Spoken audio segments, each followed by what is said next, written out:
حزي أماشيو بيت صحفة ጊዜያዊ ምሕዳር ትግራይ መግለጺ ኣውፂሎ ኣብ ፌስቡክ ገጹ እቲ ጊዜያዊ ምሕዳር ትግራይ ንኣይተ ጌታቸው ረዳ ማእኸል ዝገበረ ዝጠመተ ወቀሳ ቁጣዕ እዩ ከም ዝፍለጥ ኣይተ ጌታቸው ረዳ ኣብ ቴሌቪዥን ፋና ኣብ ክልተ ክፋል ልዕሊ ሓደ ሰዓት ሕድሕድኡ መደብ ቃለ መሕተት ተገይሩሎም ነይሩ እቲ ቃለ መሕተት ብቐንዱ ትኩረቶም ኣብ ናይ ክልተ ዓመት ናይ ጊዜያዊ ምምሕዳር ፕሬዝዳንት እንከለው ዝተዓዘብዎን ተፈጺሙ ዝበልዎ ነጥብታት የማልዒሎም ነይሮም ከምኡ እውን ኣብ እዋን መኸተ ዝነበረ ኣሰላለፋ ኣብ ብፍላይ ድማ ሰራዊት ትግራይን ህወሓትን ዝነበረ ናይ ሎጂስቲክ ናይ ሰብኣውን ናይ ካልኦትን ጉዳያት ጠመተ እዩ ብቐንዱ ድማ ሓይልታት ጽንተት ተላፊኖም ናብ ትግራይ ኣትዮም ዝፈጸሙ ገበን ጆኖሳይድ ኩናት ትግራይ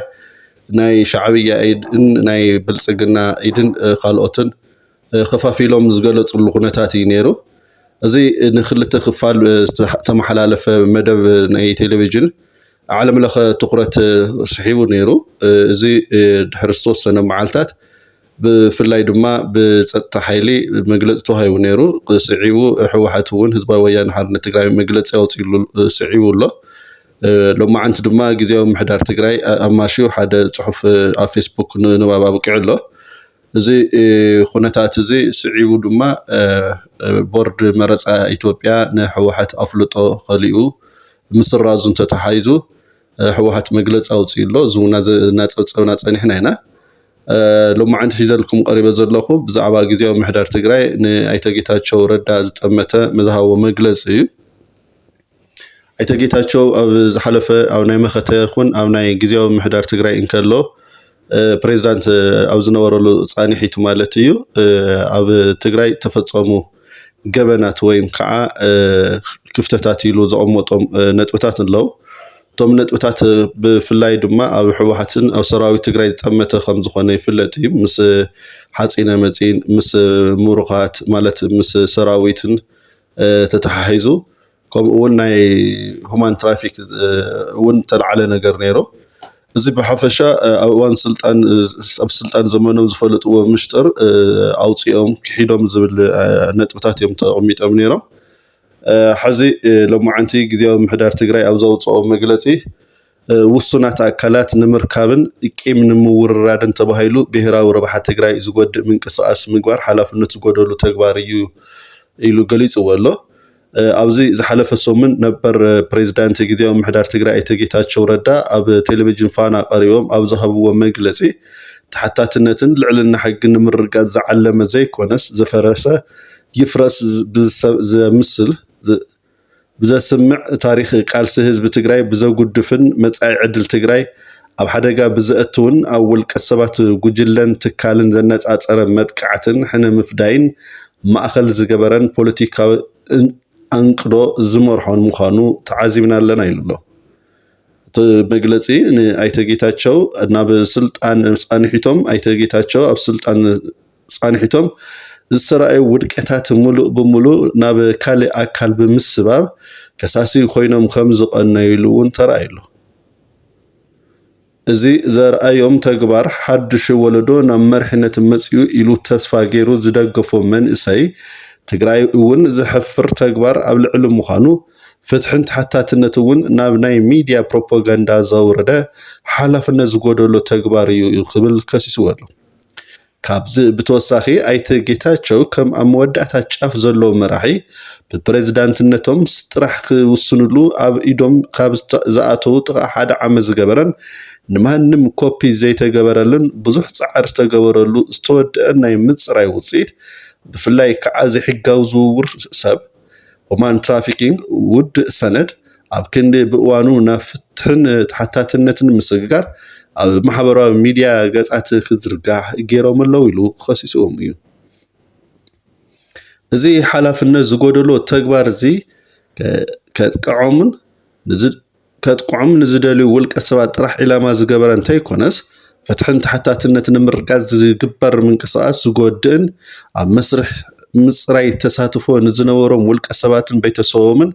ኣብ ሓደጋ ዘእቱ ካብ ነበር ፕሬዝዳንት ጥራሕ እንተይኮነስ ካብ ነውርን ዝፈልጥ ማሕበረሰብ ዝነብር ዝኾነ ዓይነት ሰብ ትፅቢት ዘይግበር ካብ ሰውብነት ዘውርድ ናይ ነውሪ ተግባር ኢሉ ኣስሚሩሎ እዚ ከምዚ ዝመሰለ ድሕራይ ዳንዴራ ይብቀላ ዝዓይነቱ ተግባር ፕሬዝዳንት ጊዜያዊ ምሕዳር ትግራይ ብምዃኖም ጥራሕ ክፈልጥዎ ዝኽኣሉን ከም ብሄራዊ ጉዳያት ትግራይ ተገይሮም ክሳብ መወዳእታ ክዕቀቡ ዝግብኦም እምበር ንትግራይ ህዝባን ዘስዕብዎ ጉድኣት ብዘይገድስ ናብ ርካሽ ዕዳጋ ከውርዱ ወሲኖም ቁርፀኝነት ዝተግበርዎ በዚ ክቕፅሉ ከም ዝኽእሉን ዝግምት ኮይኑ እዚ ዝወረደን ሓላፍነት ዝጎደሎን ተግባር ሕጋውን ሞራላውን ቁመና ዝሰሓተ መንነቶም ዘርአየ ተግባር ኮይኑ ተመዝጊቡ ኢሉ ገሊጹ ኣሎ ሎሚ ቤት ጽሕፈት ጊዜያዊ ምሕዳር ትግራይ ዘወንዝዖ ሓሳብ ወይ መግለጺ ከምዚ ዘቕረብክዎ እዩ ኣይተ ጌታቸው ዘቕረብዎ ዝፈልጥዎ ምሽጥር ብስልጣን ኣብ ስልጣን ዘመኖም ዝፈልጥዎ ምሽጥር ዝሓዚሖም ብምውፅኦም ረብሓ ዘይብሉን ንኻልኦት ውልቀ ሰባትን ትካላትን ምፅላምን ናይ ትግራይ ክብሪ ዝነክእን ምዃኑ ኣስሚሩ ገሊጽዎ ኣሎ ዝኸበርኩምን ዝኸበርክን ተመልከቲ ተኸታተልቲ ዩቲዩብ ሓድሽ ነገር ኣብዚ እቲ ቤት ጽሕፈት ፕሬዝዳንት ጊዜያዊ ምሕዳር ትግራይ ከም ዝፍለጥ ትግራይ ትስዕር እናበለ ዝወሃብ ዝነበረ መግለፂታት ነይሮም ሕጂ ድማ ትግራይ ክትሰግር እያ ዝብል መቶ ወይም ከዓ ጭርሖ እዩ ተጠቒሙ ዘሎ ከም ዝፍለጥ ኣይተ ጌታቸው 2 ዓመት ኣብ ዝፀንሐሉ ግዜ እቲ ክፍፅምዎ ተባሂሉ ተሓሰበ ተመዛበልቲ ግዛዕቲ ሓድነት ትግራይ ዝኾነ መሬት ትግራይ ሰፊሕ መሬት ኣብ ኢድ ፀላኢ ዘሎ ናብ መረበቱ ንምምላስን ናብ ዋንነት ክምለስን ትፅቢት ይግበር ነይሩ እዚ ከይተገበረ ይፀኒሑ ኣብ ውሽጢ እውን ሓድነት ተጋሩ ክኸፋፍል ዝኽእሉ ነገራት ኣብ ሰራዊት ኣብ ህዝቢ ኣብ ኣመራርሓ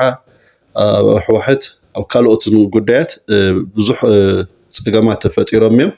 እዞም ፀገማት እዚኣቶም ብቐንዱ ብኣይተ ጌታቸው ተፈጢሮም ዋላ እኳ ኢልና እንተዘይገለፅና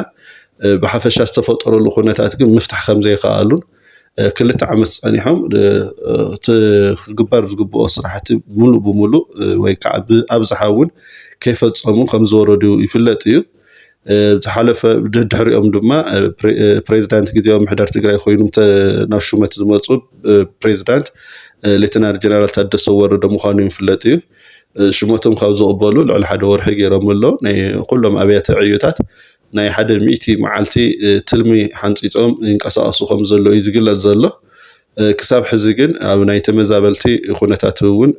እዚ ዝበሃል ሓበሬታ ንህዝቢ ዕላዋይ ኣይኮነን ዘሎ ስለዚ ሕዚ እውን ንሓደ ዓመት ዝፀንሑ ፕሬዝዳንት ጊዜያዊ ምሕዳር ትግራይ ሌተናል ጀነራል ታደሰ ወረደ ኣብቶም ስራሕቲ ቀልቢ ገይሮም ክሰርሑ ይግባእ ክንብል ንፈቱ ኣይተ ጌታቸው ረዳ ግን ኣብ ኣዲስ ኣበባ ስልጣን ብልጽግና ከይዶም ምስተቐበሉ በማኻርነት ሚኒስተር ናይ ምብራቕ ኣፍሪካ ኮይኖም ከም ተሾሙ ይፍለጥ እዩ እዚ ኣብ ልዕሊ ኣይተ ጌታቸው ዝወርድ ዘሎ ነቐፌታ ወይ ሂስ ከም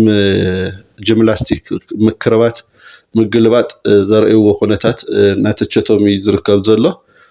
00 ግን ህዝቢ ትግራይ ሕዚ እውን ምርጭኡ መረፁ ናይ መወዳእታ ናይ መጀመርያን ሰላም እዩ ሓድነት ምጥንካር እዩ ስለዚ ኣብ መራሒትነት ዘለዎ ኣብ ፖለቲካውን ኣብ መንግስታውን ዘይመንግስታዊ ትካላት ከም ሲቪክ ማሕበራት እውን ሃይማኖት ትካላት እውን ክንብል ንኽእል ኢና ሓድነትን ሰላምን ከስጥምን ሓድነት ከረጋግፅን ዝኽእል ኩነታት ክፍፀም ክሰርሑ ከም ዘለዎ መልእኽትና ክነመሓላልፍ ንፈቱ ምሰና ስለ ፀናሕኩም ኣዝና ምስግን ክብረት ይሃበል